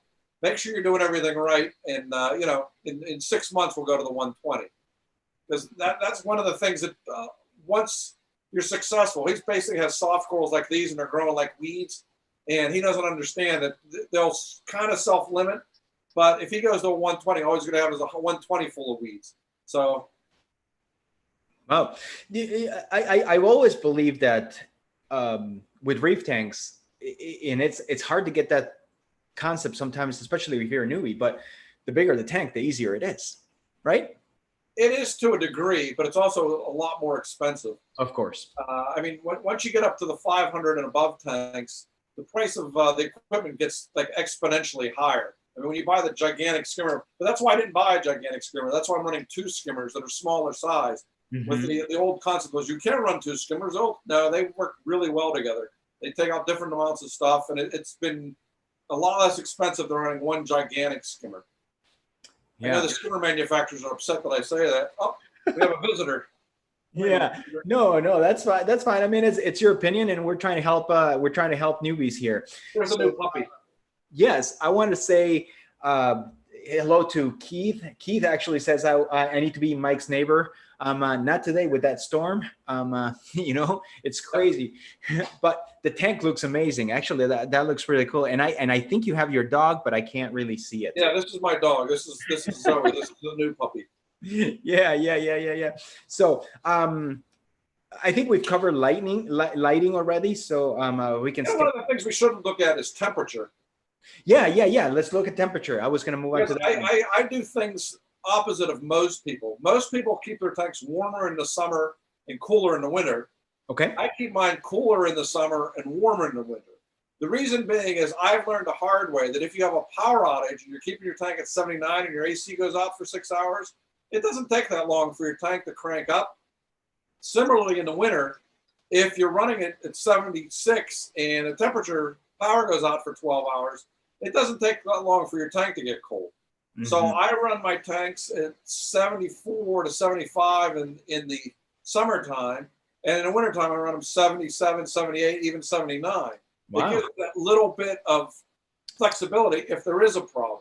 There's a buffer. Now, how do you get your tank cool that way? I mean, is it AC or do you have chillers? I run the house runs at 72 degrees. Okay. Which isn't that cold. Mm-hmm. But I'm running these Vornado fans now on them. And the amount of evaporative cooling I'm getting on them is amazing. Wow. I put this on my Facebook page this week. On the little tank, it's a 120-gallon tank, but I consider it a little tank.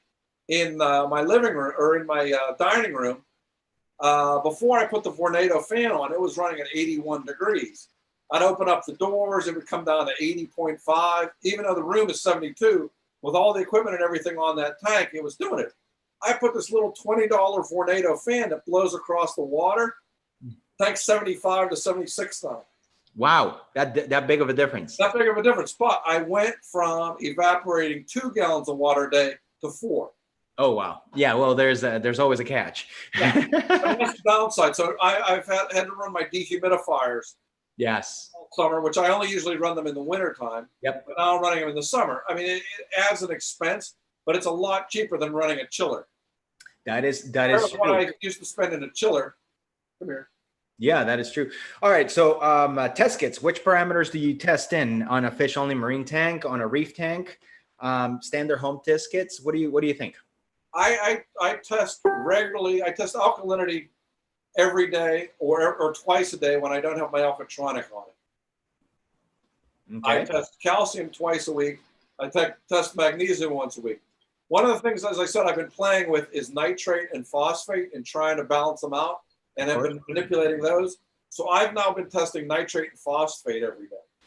It sounds insane, but I've got it down to where I can keep the phosphate at 0.08 and I have the nitrates at about 5, but I want to get them up to 10. So I'm manipulating how much I'm adding, and I'm doing it in relatively a small incremental fashion to try and get them to the level that I want.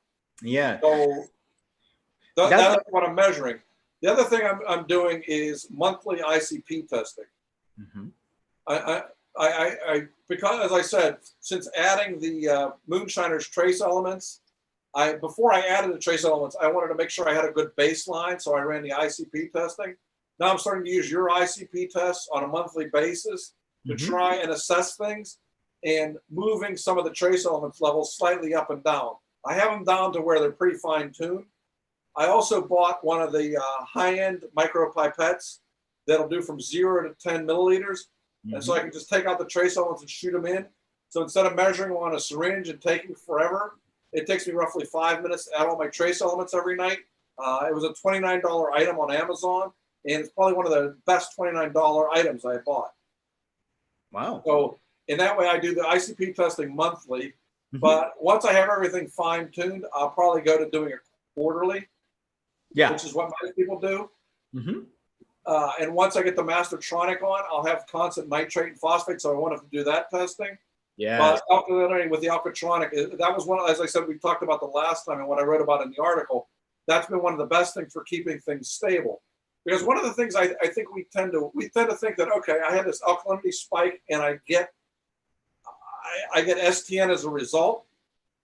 The question is, what precipitated it? Okay, was it just that spike, or did that change in alkalinity also change the micro biome of the coral? Did it change the CO2 around it, which we talked about, and did that cause the bacteria to go? Is that what caused it? Because it happens 2 weeks later. So I don't think if you bump your temperature up to 85 or you blast your lights, you'll see bleaching like overnight. Yeah. With this, you see it 2 weeks later.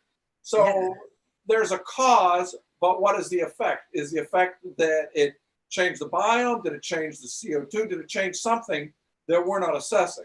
And that's one of the things I want to look at. I'm not going to do that now. I'm not going to give an alkalinity spike and wipe out half my tank.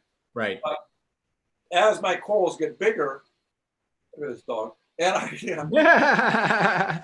You know, I've noticed that too, that, you know, if you get a spike or a dip in alkalinity, it also depends on the coral. Some corals are more resilient than other ones. I've noticed that the most expensive ones are the least resilient. yeah, exactly. I've noticed that monoporas usually are a little more susceptible to dips in alkalinity than regular acropora. So, Yeah. you know, And acropora are more susceptible to spikes. yes, there you go. So Yeah. it all depends on what you have. But the one thing that we'd like is the I love and actually before we just started talking this stream, I was talking to Mike, and my alkatronic was actually kicked in to test, and I test actually every 2 hours. So every 2 hours, my alkalinity is tested, and that's how I keep it stable, especially because of a calcium reactor. Yeah, I test every 4 hours. Yeah, I have to react a little bit differently, because with calcium reactor, you make a tweak on the calcium reactor, it takes a little while for it to actually take effect. So I do 24-hour dosing of alkalinity. Yeah. After visiting Julian a bunch of times, and he doses like minute to minute alkalinity. I mean, like 1/10 of a milliliter. I mean, his alkalinity is like this. Mine spikes a little bit, but his is like this. And his corals, he grows corals as fast as Sanjay does as well. Yeah. So, I think my alkalinity with the alkatronic swings usually from 775 to 825, somewhere around there. But it stays pretty close. Again, you're never ever going to achieve perfect alkalinity. Even Julian, it still has little spikes in there. So all you can do is aim for a range and try to stay within it. Yeah, mine stays within 8.3 to 8.5 now. I was running it higher, but like I said, after seeing what the 20 people that I respect were running their alkalinity at, they were typically running it lower in the 8.3 to 8.7 range. I now try to stay around 8.5. Yeah, exactly. Well, it also gives me, if something happens and I miss adding dosing or anything, then it won't drop. It drops about 1.5 points, so I'll only drop to 7. But by then I'll catch it. Mm-hmm. I don't want it to drop, keeping it at 7.3 and it drops one down to 6.3. Then I'm going to have major issues. Yes, exactly. And that, you know what, actually, Kevin Riley just asked that question. What do you consider a large spike in alkalinity? Obviously, everything is relative, but what do you consider it? I consider anything over like 1.2, 1.4. Okay. I gotta flip a switcher because my low battery light's coming on. No problem. I usually consider about 1. So in the meantime, again, the giveaway today is the Aquaforest Ultimate Startup Setup, and that is 15 items we're giving away 3 packages with 15 items, and each package is valued at $300. So again, my producer Jeff posted the link on the chat, and he'll probably do it again, and then you can actually win that. So click on the link to register to win, and the keyword or the code is Aquaforest. All right, this is a big one, Mike. Maintenance. Oh boy, this is and I feel, to me, sometimes people ask me, it's like, do you like cleaning the stuff? And I say, you know what? There's people out there that are gearheads and they love spending time in their cars and getting under the hood. And I like this stuff. I like to clean the skimmer. I like to get my head in there and start scrubbing things. It relaxes me. So, but what do you think in terms of maintenance schedule? Well, one, this coronavirus has got me down to a much more timed and balanced maintenance schedule. I do everything now, and I also have improved my skimmers. I added a cleaning head on one of them. The other one I break down every 3 or 4 days, and it's much more efficient doing it that way than waiting once a week and doing it. Mm-hmm. So I've gotten my maintenance down. The key I have found for maintenance is make things as easy as possible to do, and you're much more likely to do them. Yes. Like I said, cleaning the reservoir for my salt water is a pain in the butt to do. So I never did it until this. Cleaning a couple of my overflows was a pain in the butt to do. I did that now because they weren't simple to do. Cleaning the filter socks was easy to do, but spraying them out and then putting them in the washer and bleaching them and everything, that was a pain. So whenever I came to needing to do it, I would just buy more filter socks. I mean, I have 50 filter socks because I hated doing the process. Now that I have the filter floss and I can change it every 2 or 3 days and just rinse it out, I'm much more likely to do it. Yes. Cleaning the glass. I clean the glass on this tank in the summertime every 1 to 2 days. On most of my tanks, I only have to clean them every 3 or 4 days. I have found that if I have to clean it every 3 or 4 days, the tank's nutrient levels are pretty much where I want them to be, and it's good. If I have to clean them every 1 or 2 days, the nutrient levels are too high. If I don't have to clean them every week, the nutrient levels are too low. The corals seem to do best when the glass needs to be cleaned every 3 or 4 days. That's it, at least for me. Mm-hmm. But I've noticed that. I kept a log of that. If you're going to do maintenance, keep a log of what you're doing. Because the biggest thing I have found from doing this, and also talking to, I said, I keep bringing up these 20 people, but I learned so much talking to them because they were so willing to share with me. Out of the 27 people had lost a large quantity of their corals in the last year. And they all had the same reason. Their municipal water authority had started dumping something into their water. Even though they were running RODI, they were only changing it out on a schedule of when they thought everything was clean. Wow. Most of them were not running a chlorine test or a TDS meter on the outlet.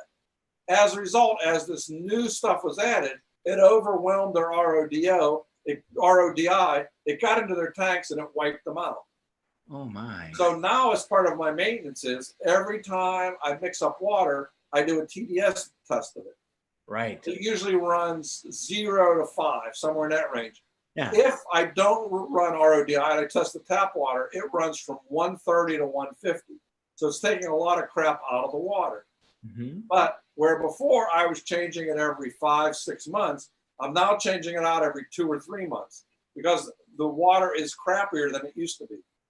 So if you want to look at the biggest change I've done in my maintenance is getting a TDS meter, getting a cheap chlorine test kit from Walmart. It costs like $19. There's like 100 tests. Mm-hmm. So I do that every time I do a refill. I mix up a 50-gallon reservoir. Every time I do the 50-gallon reservoir of new salt water, I do the TDS meter on it, and I do the chlorine test on it to make sure nothing's sneaking through. And then if the water's bad, but I also run it after it comes out, it's all after it's out of the RODI unit. If it is coming out and it's bad, I dump it all out before I add the salt, and I change out all the cartridges and the DI. I mean, I'm now sitting with, I bought 10 DI chambers, or 10 reverse osmosis membranes. So if I need to change them out, I just change them out. I don't fight saying, oh, I'm going to save this, I'm going to reverse flow it. No. Once they're gone, they're bad, I just take them off. Mm-hmm. You know, and you brought a great point with the RODI water, and I'm going to say also part of the reef keeping is get yourself an RODI water. Yes, the convenience of having a store have you RODI water is great, but at the end of the day, sometimes you're going to have to make water on the fly, and you can't go to the store, and usually it happens when the store is closed. So get yourself a good RODI water and get yourself a water station. If you want a reef tank, it just comes with the territory, you know? And yeah, I've had one for probably 30 years. Yeah. I have two. I actually have one upstairs and one downstairs because I hate schlepping buckets of water up and down steps. Yes. Ice Cap makes a great RODI water. It's called the Smart RODI water, and it's got its own controller. You can set it on a timer. You can set it, it'll alarm you if the TDS go above or, above a certain level. So they're great. Get yourself an RODI water. It's probably one of the best investments you'll do. They're not, a good RODI water with all the bells and whistles. It's not going to be, it's reasonable, but it's not, we're not talking about $100. So but it's well worth the investment. Compare what you're paying for getting water in a store. You're going to talk pennies a gallon versus, 30, 40 cents over a couple of years. But you should be planning on being this for a couple of years. It'll pay for itself. It'll pay for itself, especially when you're, if you have a large tank or something with 40, 50, 60 gallons of water and you're making water changes there, once a month, then it does add up. Trust me, it does. Plus hauling all those buckets of water in the car, hitting the brakes, making a mess. And especially if you have a wife or a significant other, that in itself is not worth the trouble. Also, what you want to get is what's called the marriage saver solenoid. That is an electric eye that when the water gets too high, it shuts off the flow. Before that, I flooded every room in this house, out on every tank, so I can't flood the house. and they have made a significant difference. They cost like 50 or 60 bucks. Spend the money. It Yeah. will save your marriage, because nothing infuriates a spouse more than a huge wet spot in the middle of the floor that she slips and falls on, or Oh, God, no. ruins the rug, or you're going to lift the rug up. I mean, I have an industrial sized fan for how many times I've flooded rugs, had to lift the rug up and put the industrial fan under them. So do yourself a favor, get that. It will save you so much grief and aggravation. And that, like I said, anything that makes this hobby easier is worth it. Yes. And you'll do it. Yes. So what is it? Let's see. Mike is running bare bottom tanks. Have you noticed if bare bottom tanks are more prone to Dinos issue or dino issues than sand bottoms? I've seen dinos in both types of tank. Yes. Dinos seem to be a function of bacteria and your nutrient levels. Mm-hmm.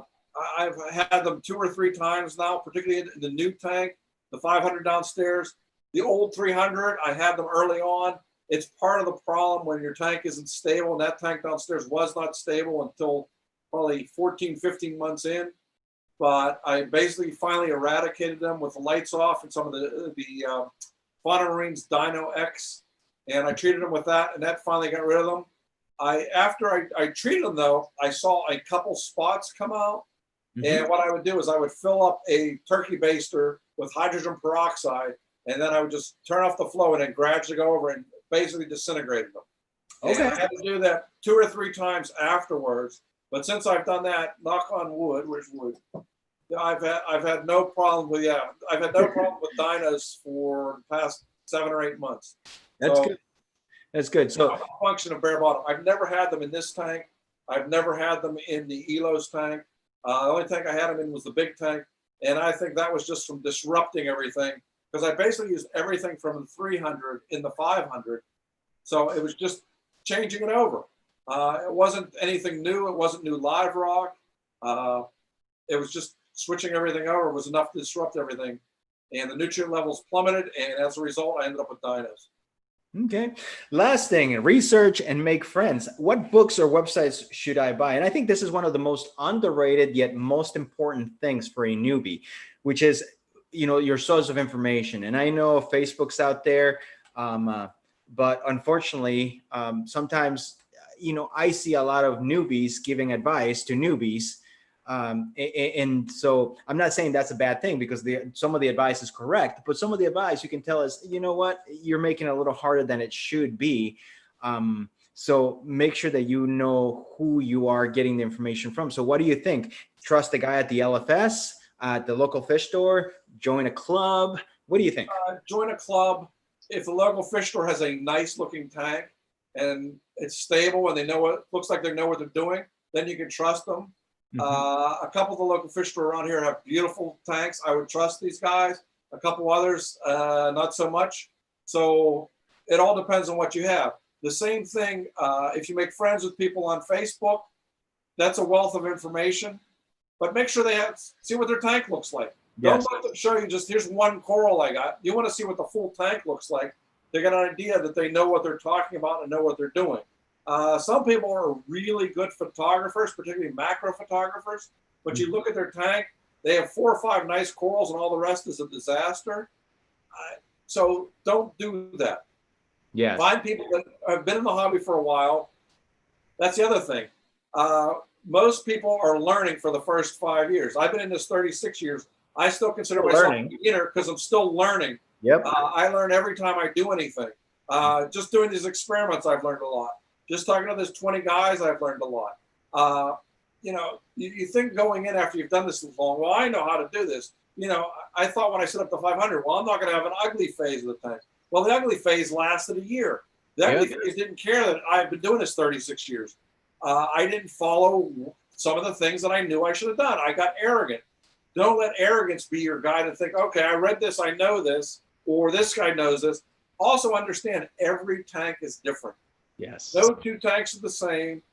Each tank is changed in terms of what you have in it, how often you feed it, what your water level is, what your water quality is, how often you test. Just changing 1 or 2 parameters is enough to change your entire tank. So keep that in mind and tailor things accordingly. Be willing to change, but also don't be willing to change immediately. Don't chase after numbers. Understand that this guy's tank is such, but your tank looks spectacular. You don't need to get this guy's tank. That's one of the things that a lot of newbies, and myself included, I think my tank looks pretty good. I go and see another tank that I think looks better. Immediately, I want to change everything over. Then I see another guy's tank. Oh, I want to change it again. Don't do that. Don't get in the trap of changing because you saw somebody else's tank. Yes. Let your tank stabilize. My motto is anytime you move a coral, it takes 2 to 3 months for that coral to stabilize, start to grow, and acclimate. It doesn't do that overnight. So understand that when you add something, be patient. More than reading and knowing, trust who you're reading and learning stuff from, but trust patience with them. Even though they tell you, okay, you need to do this, even though I told you a lot of things today, don't go out and change the whole outlook of what you're doing on the tank based on what I said. Take your time, be patient, give your tank time to grow. The other thing that newbies don't spend enough time doing is sitting and observing their tank. They put everything into their tank, they look at it for 5 minutes and go, oh, it's fine. Or worse, they only see the tank when they're feeding the fish, and they think, okay, why am I losing this coral? Well, you don't understand when you're not feeding that fish is eating that coral. You have to spend enough time as a beginner to sit and observe your tank, to see what's going on, to see what's causing what. Like I said, in my 300-gallon tank, I found a crab like this. Why? I wasn't spending enough time observing my tank late at night. Why? He came out at midnight every night. If he could catch a fish and kill it, he was doing that. Mm-hmm. Those are things you need to do. Like I said, get yourself a red flashlight, take your time, observe the tank with the lights on, with the lights off. You'll be amazed at the stuff that comes out at night. You'll be scared at some of the stuff that comes out at night. Hey, night diving is actually more fun than day diving, you know, because of the stuff that comes out at night. Stuff that comes out at night, it's the same stuff that comes out at night in your reef tank. Yeah, exactly. Yeah, it's scary sometimes. Yeah. So be patient. I think that's one of the biggest things that you can get out of the as a newbie is be patient. If somebody tells you don't put that fish in there, or somebody tells you take your time, you know, they're probably telling you the right thing. If somebody's telling you something that don't do that, most likely is going to be, you know, they're trying to help you. They're not trying to hold you back or anything like that. So please, just be patient and read as much as you can. Read books and consider the sources. You know, there are a lot of opinions. The thing to learn is to learn to be patient. Yes, and those are some of the books, and there are some of the wow. Some of those books have been around for a while. No, I know my books are now 20 years old, which amazes me that they've been out. Yeah. Thanks, Jeremy. Jeremy's our art director, and they're putting some of those books are actually here, still in my house, which is great. Well, Mike, it's already been 2 hours. I am shocked. I mean, time sure flies when you're having fun, and this conversation has been amazing. I mean, I've learned a lot, and I think a lot of our viewers have learned as well. We love having you here. I mean, we certainly do. I hope that you're having a good time as well. Oh, yeah, no, I enjoy it. I mean, I got to watch the storm come through and hit these flowers, so all's good. And you got to see the tank go from daylight to nighttime, which I didn't expect. Yeah, I know. It's like it went back, and all of a sudden now you're getting a little bit brighter, and then, you know, it'll go dark again. But I'm glad that the storm went past without much of anything going around. So that was good. So thank you, Mike, for being here. Thank you again. We're going to look forward to your articles. I know you have that new article about the alkatronic coming around, which is amazing. And then that you're waiting for the Mastertronic as well, which the Mastertronic, for everybody that doesn't know, the Mastertronic is a machine that made from the guys from Alkatronic. So they have been around for a few years, delivering with a machine that actually works, which is great. And you can test every 1 hour, 2 hours, 3 hours, 4 hours, 6 hours, up to every 12 hours if you wanted to. You don't have to test everything every few hours or so. So whatever you have. But the Mastertronic is going to also test calcium. It's going to test magnesium. It's going to test phosphates. And I believe it's also going to test nitrates, which is going to be great for you yourself, Mike, because all of a sudden now you can test phosphates a little more often. Well, it's going to be interesting to see what the trends are and how things change, because that's one of the things I'm starting to look at is how things change overnight, looking at CO2 levels, looking at oxygen levels, because I have the meters for doing that. It's just getting up in the middle of the night to do those tests. But Yes. I mean, there's obviously still lots to learn. And like I said, I'm still learning every day doing this, but this is what I enjoy. Absolutely. So if you liked the Facebook, YouTube, and Instagram, and I know by now Instagram is long gone. But if you moved from Instagram to YouTube or Facebook, thank you so much. But if you like the show, if you like the feed, if you like the host, if you like the information, if you like the guests, please just give us a like. Click on the little bell, and every time we have a live show or every time we have a video, then you will be notified right away. And this is stuff that you can't miss, especially now that we're social distancing and we're all trying to stay at home. It's great to stay at home and learn something. So I want to say thank you, Mike, for being our guest today for 2 hours. Yep. We really appreciate that. I want to say thank you to Jeff and Jeremy. Jeremy, our graphic director, and Jeff, our producer. I want to say thank you to Dave and Brandy. They are the owners of CoralView. I want a big thanks to Aquaforest and CoralView as well for providing the three packages for today's giveaway. And let's stay positive. Let's help each other succeed. We're in this hobby for fun. Let's remember this, don't try to be in this hobby for the money, because, then it's no fun. And then just stay safe. All right. Thank you, everybody. Stay safe, everyone. Thank you, everybody. And we'll see you next time. Thanks.